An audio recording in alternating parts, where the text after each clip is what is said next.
Oh, hey everybody. This would be a good time for an intro. I'm Bill, and this is the start of my victory garden. Good afternoon, everybody. It's a great spring day we've got here. All right, so I wanted to talk about my weed-filled lawn, and I love it, and so should you. So normally I would talk about fruits, vegetables, and flowers in the garden beds. Today, I would like to touch upon my weed-filled lawn.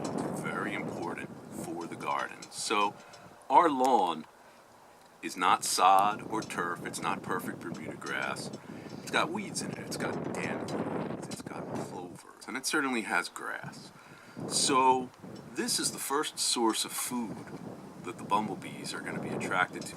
Having a lawn that has clover and dandelions is really good for the bumblebees. And the bumblebees, of course, are the primary pollinators for your vegetables and your fruits. So we want to encourage that. Now that means a couple things. That means you really should try to avoid putting pesticides down on your lawn. I mean, first because it will kill the ecosystem, meaning the bees, and other helpful insects. There are beneficial insects that are in your lawn. Second, I'm on it all the time. I don't want to be on pesticide. I don't want my children, my dog, to be on it. If you're going to be spending time on your grass, you deserve to make it as natural as possible for your own health. So, how do I take care of my grass under these circumstances? I tend to use a couple basic treatments. First, I do give it an organic fertilizer. You can pick whichever one you like, and I will spread that. And that is from a spreader, so it's pelletized.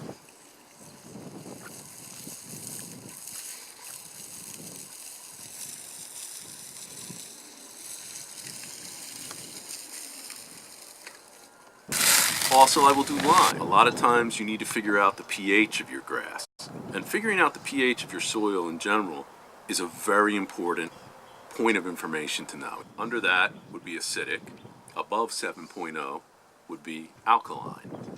Some plants will thrive depending on those conditions. You want to strive, at least with grass, to be a little sweeter than neutral. So that means just over 7 is probably the best spot to make the soil sweet to grow grass as well as the dandelions and the clover.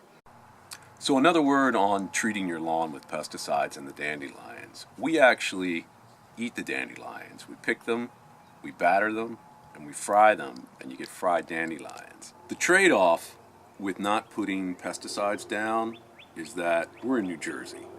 Your lawn has ticks. There's no doubt about it. I deal with ticks all the time in the garden. Most of them are the big ticks. Occasionally they're smaller ones. But that means we have tick protocol. It's just part of life here, so deal with it.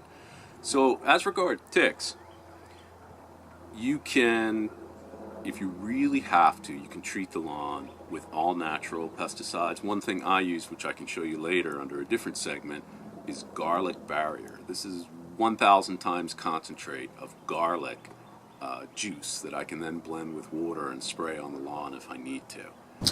So what is my standard gardening outfit? Well, you've probably guessed already if you've seen the videos. A t-shirt and jeans. I've got my good work boots.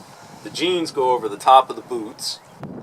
These are the gloves that I'll use for heavy work. That means if I'm pulling thorns, dealing with leaves, branches, anytime I really want my hands protected. If I'm doing fine weeding, and this is up to you, I will occasionally use the surgical gloves. And these are the latex-free, the nitrile gloves. And the reason why I like them is that it gives me greater control to pull weeds out with my fingers as opposed to these.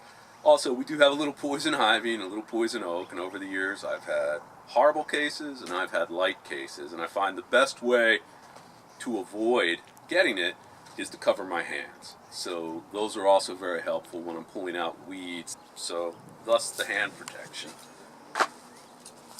Now then, one more piece of coverage you're looking at the hat. So you're out in the garden, it's sunny, I'm constantly also around branches that are hanging, and I've definitely cut my head and my face several times just walking into stuff. So the hat is twofold. It keeps the sun off my head, and it protects me when I'm outside among the branch work. I recommend having something highly. So this is the standard outfit. You're going to see me in a pair of jeans. They might be ripped a little, but this is it. So it occurs to me that some of you might like your grass to be less weed filled. I disagree, but one tip that I'll give you is that I usually let the grass grow long. That way you crowd out the weeds, and it also enables the grass to survive drought better. So that means when you do go over it with the mower, don't take it down to a carpet. Leave it at least 3 inches. I tend to favor 3 to 5 inches as far as a grass length grows, and especially with this first growth that's coming up for the spring. I'm Bill, and this is my victory garden.